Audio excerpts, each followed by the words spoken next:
Hello everyone, this is Preksha N and I welcome you to my channel. In today's particular Dhandha Unfiltered episode, we are having with us the founder of a little group, Mr. Amit. So without further ado, let us get started with his brief introduction. Hello, everyone. My name is Amit, and I work with children. I spend time with children in Hyderabad. I run this small space, as Preksha told. It's called a Little Grove. It is a community learning space.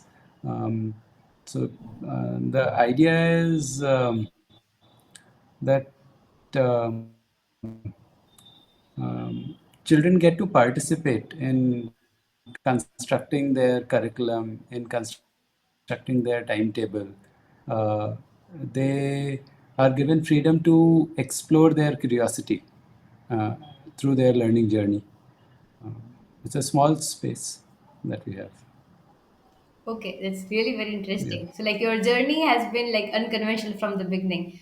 Like you started reading about Buddha and your childhood, and also you further studied at IIT Madras, and also took a corporate job further. So, how that shift happened? Like, what sparked that shift from a promising corporate career to giving children a space to explore? How did that idea came up to you? Actually, to think of it, I don't think there was a sudden shift or sudden change. If I look back at my childhood, uh, IIT or big corporate career was not something that ever fascinated me. I remember my mother used to take me for very often. We used to go to these bookstores, and I was fascinated with these books on biography sections and reading about people who had gone and tried to find out about meaning of life. Buddha's story, for example, fascinated me a lot. How he had gone and tried to find answers to some of the age-old questions. Why is there so much of suffering? We human beings um, try so hard to be happy and yet find it so difficult to achieve happiness. And and how he had gone into the forest to try and find out answers to the same questions. And I too dreamt of doing that. I used to tell my parents that I would want to become a monk when I grow up, and and ask them these questions as to why is there so much of inequality? Why is it that some people are having two or three cars and some people don't even have a bicycle to go? Why have we created such a world? And so my parents used to tell me that yes, there is inequality and there is injustice, and if you want to do something about it, then one of the ways is that you become an IS officer, because then you have like this, you can bring about a larger change. And that's how I actually ventured into. I was good in science and maths, so that's how I thought, okay, I'll do my IIT and then go and apply for civil services. But once I was in IIT, I realized that that's not the path that I would want to take. I mean, I would. That's not my way of bringing change. I more attracted towards a simple life. I would, and as I was leaving IIT, as I graduated and went to work, it also became clear that I love spending time with children. I just spending time with children, and children too loved spending time. So I thought that that's something worthwhile that I would want to do with my life: work with children and create a space where they truly feel happy and enriched, loving and caring learning environment for them. So I think it was somewhere the seeds were there in the childhood itself, and the IIT and the World Bank was just a little detour that happened. And so when I left my job, it was kind of very clear that let's work with children. So, like at the time when you were in your childhood and you asked those thoughtful question to your parents, you used to get some answers, right? So, like, how did you deal with that? Like, how did you felt after listening to that? Like, were you eager to understand more about it in a deeper level, or were you accepting what they said? And like, they also suggested you for the administrative services side, and that is what happens with so many students right now as well. Like, if they want to change something or they want to bring an impact, this is a general advice they get. But do you think it is an effective way to follow it, or to take an unconventional path and do what we actually want to do? I think in general, my advice would be that we should try and listen to our hearts, our inner voice. It knows what we are, also unique beings. We are born to do something, and our inner voice keeps nudging and telling us that. I think that's the way we can create a beautiful world.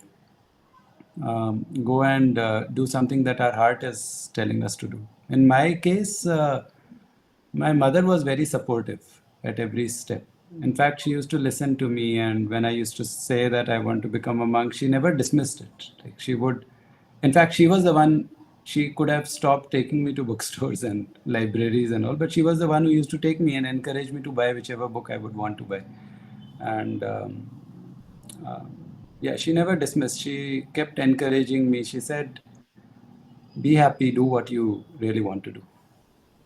Okay, that's a Create a good difference." That motivating force to have. Like the support system from the family does play a big impactful role in our lives. yes, yes, it does. Yes, And as you yes. So mentioned, yeah, yeah, yes.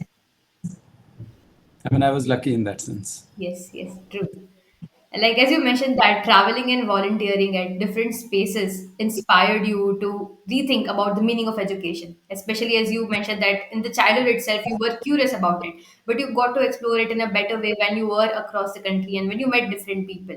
So like could you share a specific moment or an experience from your journey of like traveling at different places and meeting to new people that planted the seed for the little groove as well? Planted the seed for Little Grove. So, like I told you, after I left my job in 2009, I thought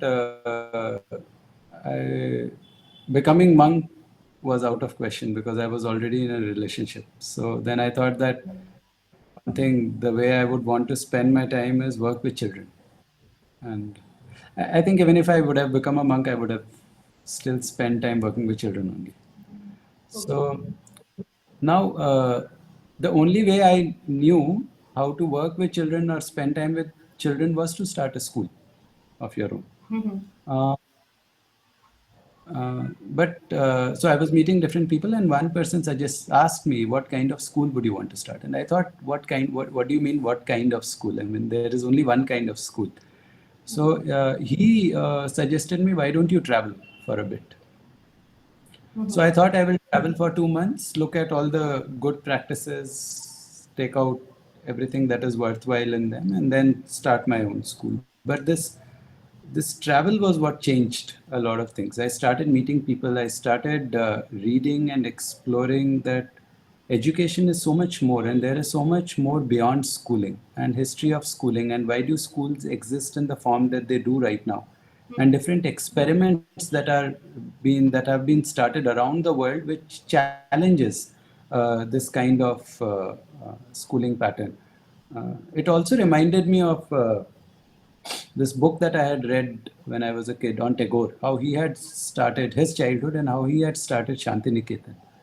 And I thought, this is uh, this is nice. I wouldn't want to start a school. I would rather want to start something different. Some a place which is more natural, a place where children are happy, where everything is not rooted in competition and competing with each other, and not rooted in the rat race, but where learning is joy. So while traveling, I came across many such spaces. I kept on traveling for about 2.5 years, volunteering at different places. But these two places, Center for Learning in Hyderabad and Sita School in Bangalore, were two spaces that were quite fascinating. These were small spaces trying to genuinely explore what education is. Here, a 6-year-old, 7-year-old, 8-year-old children were not divided amongst classes. Uh, uh, they were asked. They were given this. They had this opportunity to participate in saying what is it that we would want to do today, and that's how. And spending time at these two spaces, I think somewhere laid the foundation of. I said that this is what I want to do. I would also want to continue running something like this for children, Okay, like and in try and inspire more people around. Yeah, try and inspire more people around to start spaces like these for children. Okay, because like in conventional school system, the curriculum and their processes are fixed, and students need to adapt themselves to that part. And then while they are doing that, they actually forget what exactly is what they want to do, but they generally follow system. But like initiatives like this actually encourages for people to change their like perspective and focus more on what a kid wants instead of just forcing them a curriculum or following a particular path. Yes, yes, So like that gives them a freedom to know and understand themselves better. yes, yes. And for me, that is one seed that is so important. For example, I always talk about this. Till a child is 3 year old Hmm. or 4 year old, you would have noticed a child at home. There is a certain level of participation that the child experiences, no? In the learning environment. There is a participation. It's not that the child is completely free to do whatever he or she wants to do, but there is an element of participation. The parent will ask, "What is it that you want to do today evening? What do you want to eat? Are you hungry? Are you hungry? Do you want to eat right now? In afternoon, do you feel like doing painting? Should we do painting right now?" There is and then there is a response that the child gives. So there is an element of participation. But then as the child turns 3 or 4, we put that child into a school. And in school, all that participation is lost. Now there is nothing that the child is participating in. Everything has been decided for the child by someone sitting somewhere else. No? The whole curriculum, the whole timetable, when you are supposed to eat, what you are going to be curious about, what you are going to be interested in. The whole thing is decided, and there is no element of. So, what is it that we want to do today, Preksha? What do you feel like today afternoon?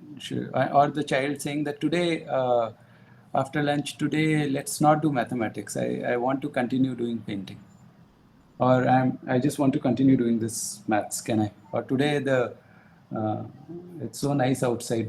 It'll be good to really go to a hill or play outside. And Right. for me, that is a very key important thing, that a child's participation in his or her learning environment is very important. Right, and that is what you have tried to incorporate in a little group. Like it focuses and encourages children to like create their own curriculum, follow their own timetable, and take their things the way they want instead of getting it forcefully fixed by a school or some kind of boards which are actually doing that. So, like, how did you at the initial level took up this approach and convinced the parents, especially of those who were skeptical about this new way of learning? Because this is very new to me and like it would be new for others at the time when you started. So, how did you convince them for this new approach while you were there in the beginning? So, in my journey, I actually did not have to convince anyone. What happened to me was, as I mentioned before, I really liked this place called Center for Learning in Hyderabad. It was a small space. There were about 40 children. Mm-hmm. And this lady called Gurveen Kaur, she had started it in 1982. Uh, she had finished her PhD, and then she decided to work with children. And I fell in love with that space. It was children from all financial backgrounds were coming in. It was not affiliated to any board, and so children of mixed age groups used to study together. They had a say. It was like a large community of children and adults working together, but it was dying. She had grown old, and there were not many young people to take it up. And so it was kind of that place. I joined that place in 2011, and it closed in 2013. And we had about 10 children at that time with us. Mm-hmm. With those 10 children, we continued working, and that's how a little grove started. Oh, okay.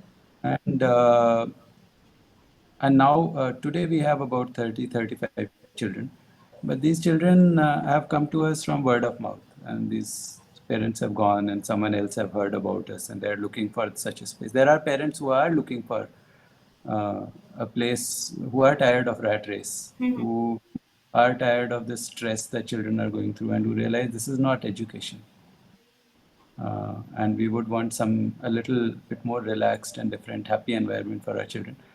But it just we generally do not advertise or anything. So it's only through word of mouth. A lot of parents keep visiting, and a few get completely convinced and say, no, this is the place where we would want to be part of this place, and we would want our children also to be part of this place. Okay. So like you have students from different age groups together learning at the same space. Yes, yes. So like that is very fascinating journey because you are not limited to one class or only few set of students having similar mind, but each one of the student who are studying over there would have a different perspective. So like any particular story or instance which can like which you can share where students across different age groups are actually impacting positively in each other's lives. I mean, it's very fascinating. I think if we get to see how children, that's how nature works, no? I mean, in a forest, if you go and you leave a patch of land, what happens is there will be small plants, bigger plants, trees, everything growing together and supporting. Combination, yeah. And that's how it works with us also. We are also the same. What we need is healthy environment of different age group of people together, and we learn from each other. And not much has to be done and designed then. Right. A lot of thing takes place organically. For example, so what happens at our place is the youngest is around 5.5 year old, and there are also 2, 3 year olds who keep coming with their parents, spend time and go. And this is we basically work from 9 o'clock in the morning till 3:30, 4 o'clock in the evening, and so youngest is around 5.5, and oldest is 17, 18 year old, and they are broadly divided into two groups. One is about 6 year olds to 10 year olds, and then 11 year old to 17 year olds. Okay. And then further, they are divided into two more groups. Suppose I'm taking math, the first group is called A group, and then the second group called B group. If I'm taking maths with A group, uh, it's up to me whether I would want to take all of them together, 6 to 10, or I would want to divide them into two groups and take them separately. Okay. So different adults and different teachers decide. Mm. And a lot of activities they do together also. For example, if woodworking is going, or theater is going, you will find a 9 year old and a 13-year-old working together in the same drama or a musical, or gardening. Any of these things, a lot of these things, activities that happen within the center, there would be children across ages doing things together. When it becomes more academic oriented, then you have still children segregated a little bit. Okay. Uh, but because they have a lot of free time and a lot of space to meet each other and help each other, often in the center you will see one who has learned a particular concept teaching the other one. Oh, okay. So this division that only adults are teachers and children are here only to learn is not there so much. For example, if I have a math class and I get late, somehow automatically when I enter the premise, I will see that there will be some 2 or 3 older children. They would have already taken the charge. They are now teaching Okay. the younger ones, being in the smaller group, and uh, that is quite helpful. Uh, the other thing that happens is conflict resolution. No? If a 6 7 year old they get into fight or something, they generally go to 11 year old. They don't come to us. Oh, okay. They are their annas and akkas, and they'll go to them and ask for this has happened, and the 11-year-old would approach. So the 17 or 18-year-olds, and there's a lot of trust that develops that way. So in that way, having children, giving them a lot of time for them to interact across ages and learn together and do things differently is very helpful. Right. And apart just from learning new things, they are also gaining life skills through it because they are doing like everything by themselves. They are learning over there with people from different mindsets. And like they are also resolving their conflicts with someone elder than them and not just directly going to the most addressed person like that. So like they're doing it by self, like by themselves. So which is a really good life skill to have. So, for example, if during project time there are there are these two 13, 14-year-old working on making a wooden car. They are Mhm. doing woodwork, doing this. And so you would often find this 6-year-old, 7-year-old also lingering around there, cutting wood, learning how to sandpaper. Uh, you- and then this 13-year-old is helping her and saying her, you should hold the saw like this, cut it like this. And she knows that there is no one around. So I have to be the one who's in charge. I have to take care of her. She does not get hurt. Right. Those things are really good. Correct. And like, how do students complete their formal education while following this, like their board examination, like 10th and 12th standard? Uh, Fortunately, in India, we have this open schooling, National Institute of Open Schooling, where children, adults can register as private candidates and take their 10th. And that is the help. It's the largest open schooling thing in the world. It's called NIOS, National Institute of Open Schooling. You can register, anyone can register as a private candidate. They have 25 subjects. For 10th, for example, they have uh, classical dance, they have Carnatic music, Hindustani music, maths, science, economics, psychology, um, and military studies, and quite a lot of variety of subjects. Mm-hmm. A child has to select any 5 subjects. Oh, like they don't have any restrictions that this is the like restricted subject which you have to take, or you can take any five out of 25. Except for English, Yeah. which requirement, Mm-hmm. you can take any Oh, kind of whatever variety you would want, you can take, and then write your thing, and the certificate is equivalent to CBSE, ICSE. okay. So you get your 10th class certificate, and then you take your 12th in a similar fashion. 12th also you have around 25, 30 subjects that they offer, vocational subjects also. So you take that. So children, now we have been running this place since last 15 years. Children have been taking those exams. So they don't write any exam till they are 13, 14-year old. Till that time, we are exploring many different things. Mm-hmm. Uh, where there is a teacher who's reading to them Hidden Life of Trees. There is someone who's doing evolution with them. They're being exposed to. There is a teacher who comes. Her daughter just finished doing law, so she came for 2, 3 months and took classes on law for these 11, 12, 13-year olds, exposing them to what is law, and what does it entail, showing them documentaries, discussing cases. So children get exposed to many different areas, Mm-hmm. and we keep visiting different places also.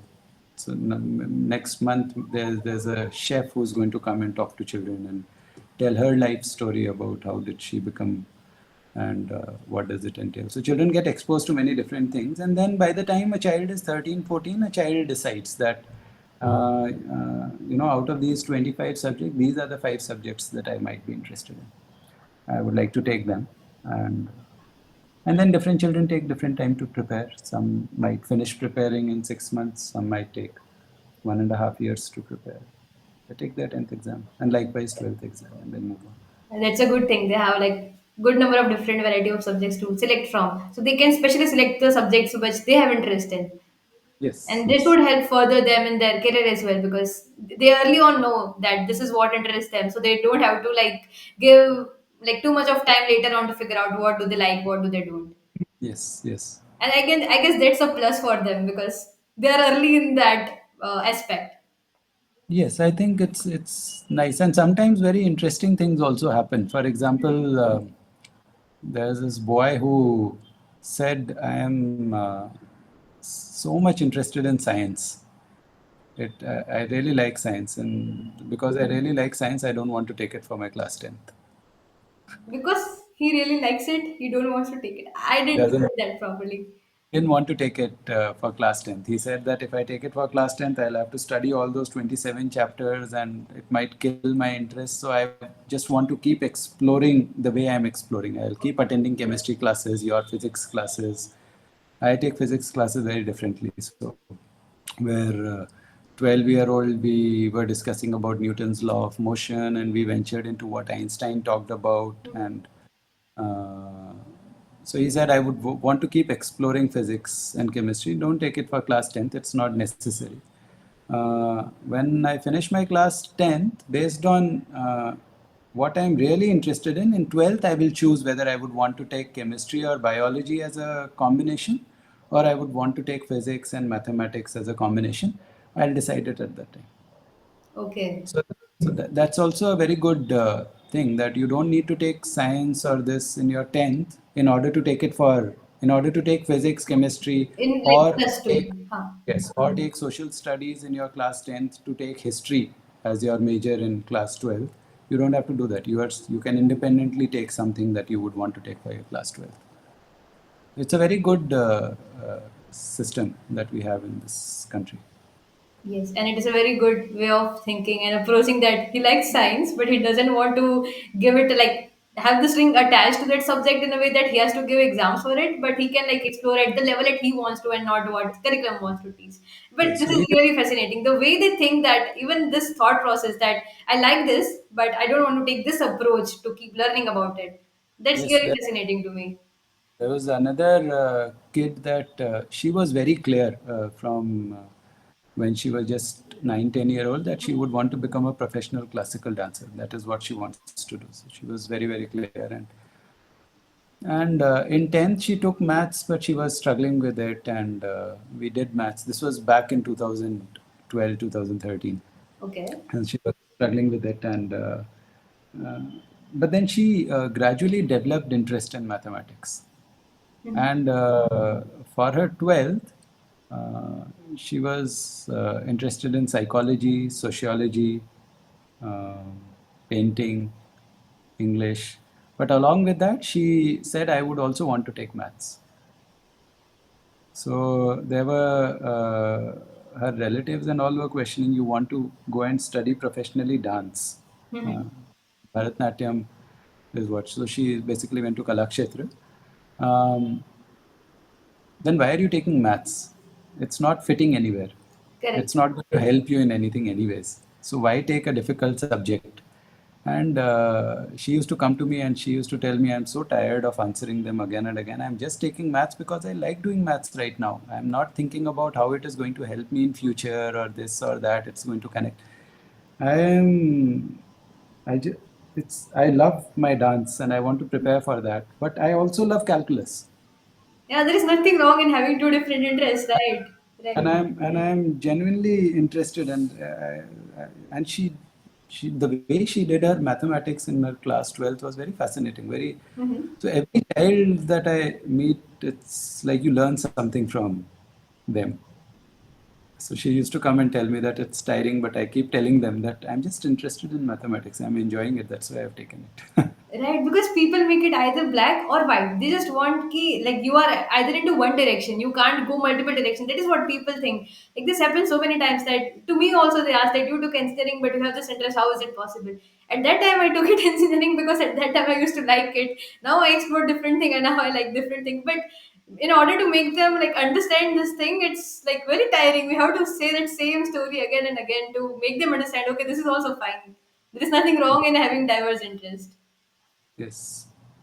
So it's fascinating to see how children think, how they, how they choose, how they decide. Even a 6-year-old or a 7-year-old, how the child will make a decision of this is what I would want to do.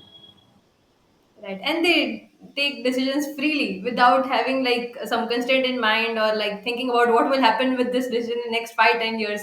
They don't overthink it, but they do it. Like most important part is to execute that decision. And I guess they do it very well. That is what Yeah. uh, that is what is very important, no? I Yes. mean, everybody says be in the here and now and do it. Do what you are doing with complete love and dedication, and that is Yeah. what our children do. Like they Yes. focus more on the execution. And that is what is needed to make it a reality. Because we can just plan, plan, and plan, but if we don't execute it, there is like no value of that plan if we don't make it a reality. Yes. Yes.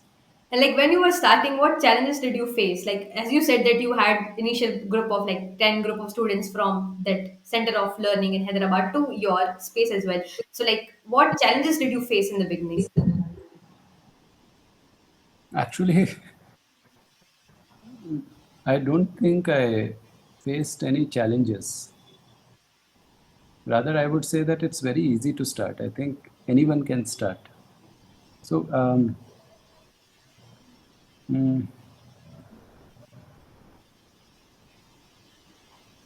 I dream that many people take up this thing. Today, if we see the way we are going, more and more adults don't have time for their children. We are all busy from morning till evening, and we would want to give our children many different things, but we don't have time. Hmm. We don't do things together. Earlier it was different, no? I mean, not that people have changed. I'm not saying people have changed, but the way the world is changing. Uh, Earlier, if you see in villages and communities, parents and adults were doing things that children could relate to. So somebody is doing pottery, and a 9-year-old can also sit and see what my father or mother is doing, and doing farming and help in that. And so there was a lot of time that they would spend together and learn from each other. Today, parents are working and doing things that children can't relate to. Children, they only say that they go to office. But they have no idea what happens in the office, what do they do in the office. They can't enter the office premises. They can't spend time with their parents learning. I dream that, that is what our children need. They need our time. So more and more adults should take out time to spend time with their children. Take out time in the evening. Start evening spaces where children can come together.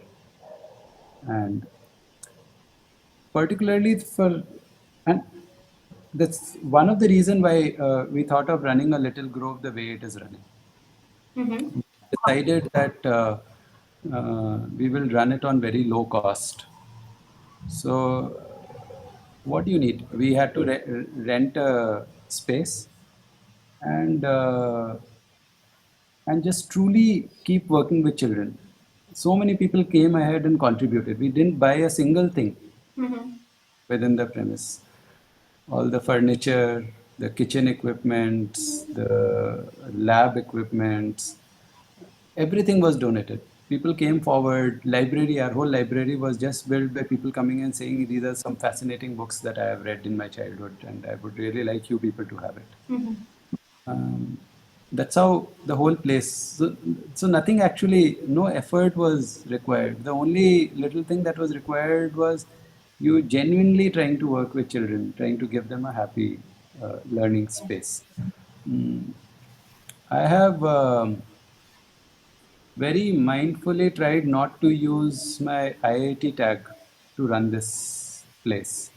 One reason I thought was not to take any donations for running this place. Um, because then people would come and tell that, oh, you are from IIT, it is very easy for you to uh, generate funds, and so you are able to run it, but how will I run it? So that's one of the reason why we thought we'll run it only from whatever we are able to earn from the community itself. Um, I think it is not very difficult. It is easy to run. I think if we just take out time and space and decide that we want to create a nice space within our community for children, be it an apartment area, be it a society, Mm-hmm. a library, evening library, and art and craft library for children where they can come and spend time together. Uh, I think we need to do that. So So like we how owe this to our children. okay, got the context completely. Like if someone wants to start a similar space, like say in a different city, how can they do it?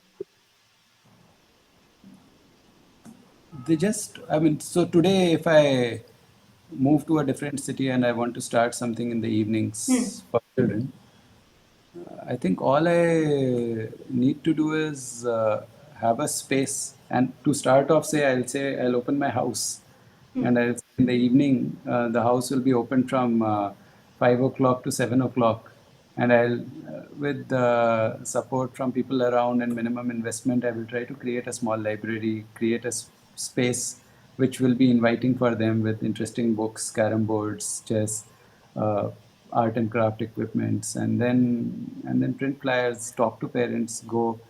that here is a space, we'll help your children with uh, if they're if they need some help in academics or something, and they can spend time doing certain things here. Come and paint for some time, come and read a book, we'll read a story to them. Not a very difficult thing to do, no? And Yes. you have laid a seed, Hmm. and then it will grow into Right. something. Like the first steps that can be taken this way. That's one way to take, yes. There can be many different ways.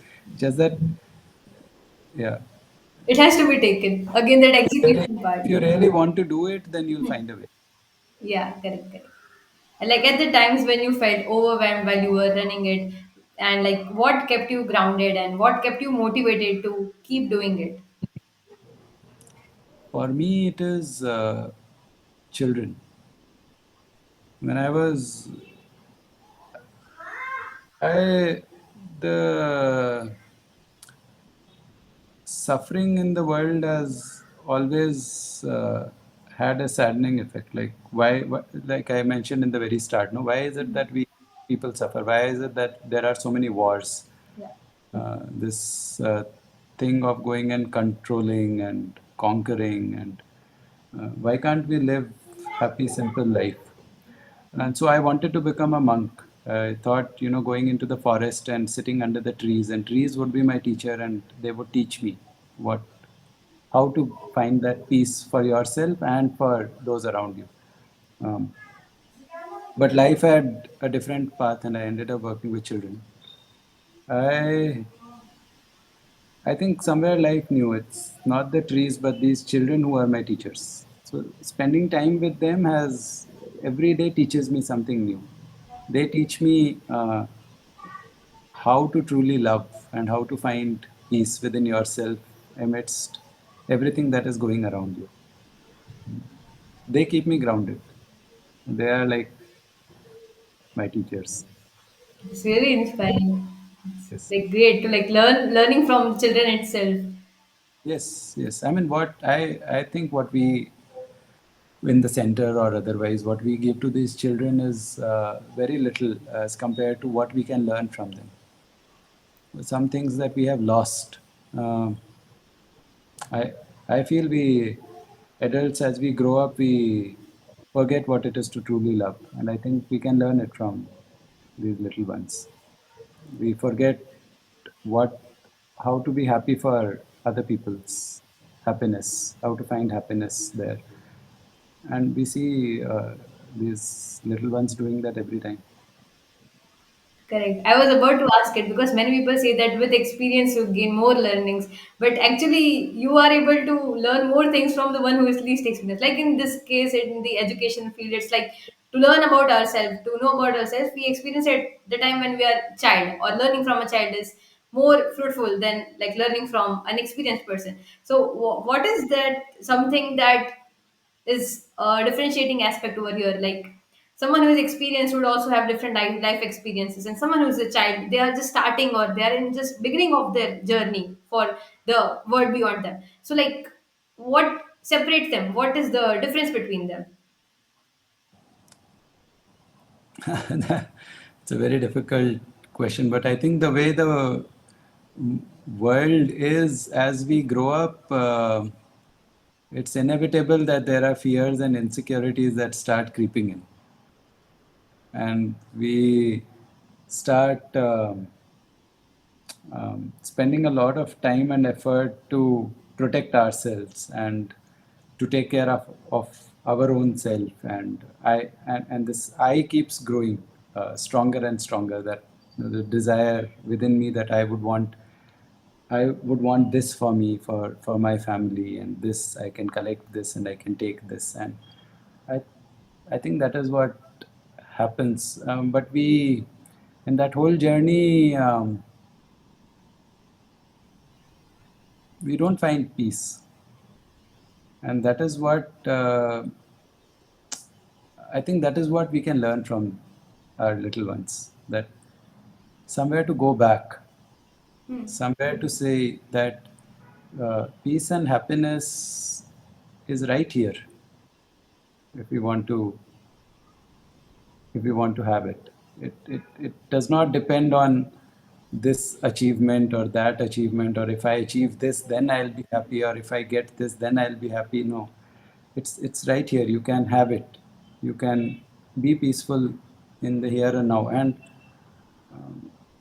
you can free yourself of and in that space, when you find peace, uh, you find you, you find love. You mm, you find the capacity to love the other, because you're not caught in your own desires, you're not caught in your own fears all the time, so your mind is free, and then you are able to see the other person. You are truly there for the other person. You are sitting with your mother and you are truly there with her. You are holding her hand, and you're truly there with her, spending time with her. A little child is like that, no? So you find so much of comfort when she is there. She is hugging you, she is completely there, she is not somewhere else. Yeah. She is completely there. Her hug is complete, her kiss is complete. As we grow up, we somehow lose that completeness. No, I am sitting with you, but I am somewhere else. I am thinking about something else. I am only partially there with you. I am lost somewhere. How is this podcast going? Where will I put this, that, and that? Not completely there. I'm sitting with my mother. I'm not completely there. Yeah. I'm thinking about Mentally, tomorrow. we're somewhere else like that. Yes, yes. Uh, and we have important things to teach children, and children have important things to teach us. Yeah, it's both ways, actually, yes. And like, how can one maintain this quality or trait of curiosity to explore new things even when they grow in age? Because at the point, like once they leave the school, or even if they complete their 12th through this particular way of learning, there would be a time when they are working into either companies or starting up their own business. So they'll come across those people who are like from different nature of theirs, and like how can they maintain their traits, like this good quality traits for a longer term without getting much affected by those external factors? That, I think, is a very difficult question. I mean, how can one do that? I think there are many ways, and each one of us, based on our own story, has to find our way of finding that inner voice and trying to be there. And each one of us would have faced many different things, struggles and sufferings as we have grown up. And so our thought process would be very different, and we'll have to find our way By ourselves, yes, I to there. completely get that, but like a kind of approach which you took to maintain the traits, like you mentioned that you had this interest since your childhood and you maintain it not just for like 5 years or 10 years but over the time. How did you do that, and like how can one, any person who has like this curiosity or enthusiasm to do things, do that in this changing external environments?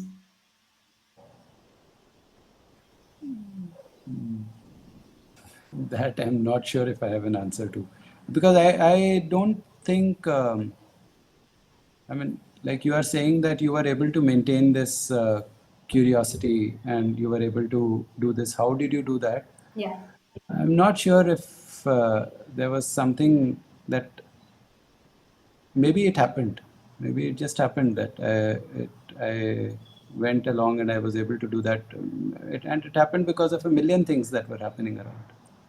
It was not just something that I particularly did, but like I said, support from my mother, the environment, my wife, who has been very, very supportive since the time we have met. It's a million things that come together that uh, makes something happen. Um,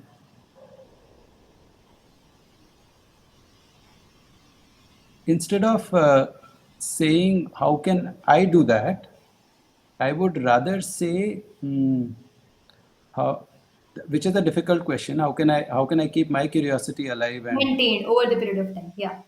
uh, I would rather say that, okay, I think that curiosity, freedom, uh, caring for one another, loving one another is so important. So how can I do it for the other person? Maybe that is one way for me. How Hmm. can I do it for the other person? How can I? how can I find a way for this person? For example, for children, how can we create an environment for them so that they are able to maintain their curiosity? That is relatively easier question. How can I do that? What kind of environment can I give to a 6, 7 year old girl that she actually maintains her curiosity? And it's fairly simple. I do not burden her with my own thoughts so much. I don't tell her this is what I have constructed for you and you have to, without questioning, go through it. But I tell her that this is what I have done for you. You know, we can study, we can do this. We can go for a walk and take a look at the garden and study the plants today. But then I also give her space to respond. Does she want to do that or no? And respect that. Hmm. It says that, but today I'm not feeling like doing. Can we do it tomorrow? So how to create space for one another, uh, and in that way, I think we create space for ourselves also. Okay, got it. By giving space to others, we create space for ourselves. Yeah. And like, what advice would you like to give to your younger self who is studying at IIT Madras? Oh, so that's again a very difficult question. I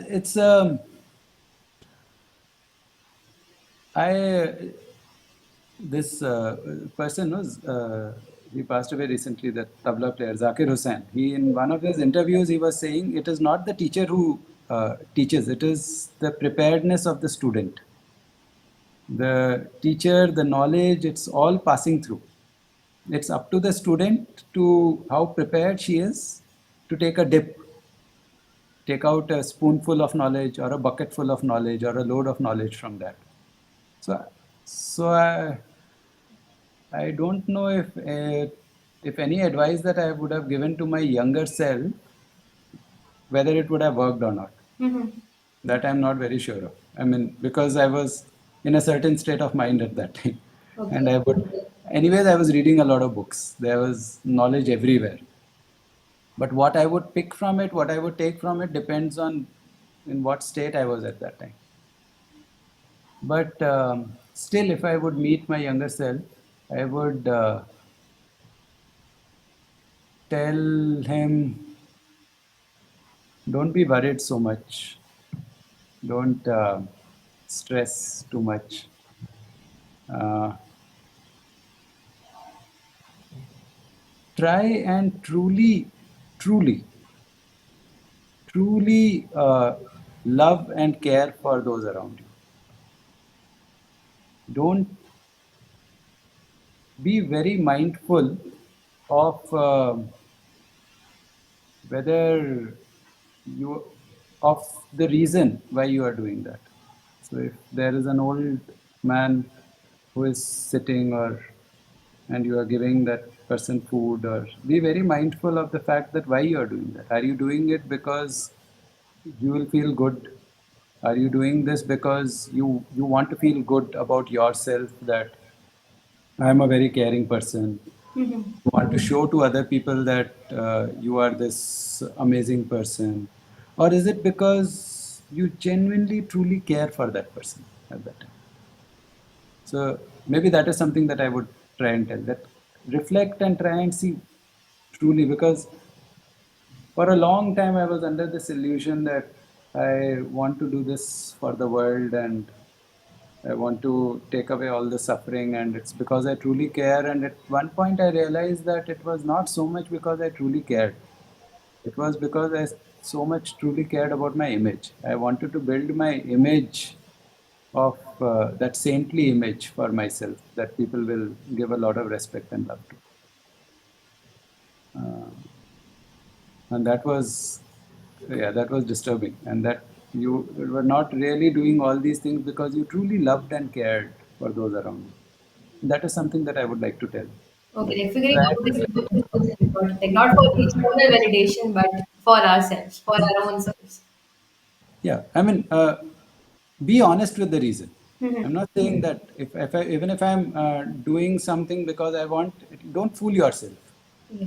Yeah. Be very clear in your mind that I'm doing this because I want this. At least that should be there. It's not that you have to do it, you have to become Hmm. very giving and loving and caring. You cannot, you are what you are. that point of time, but you are honest with yourself. Yeah. You know why you are doing what you're doing.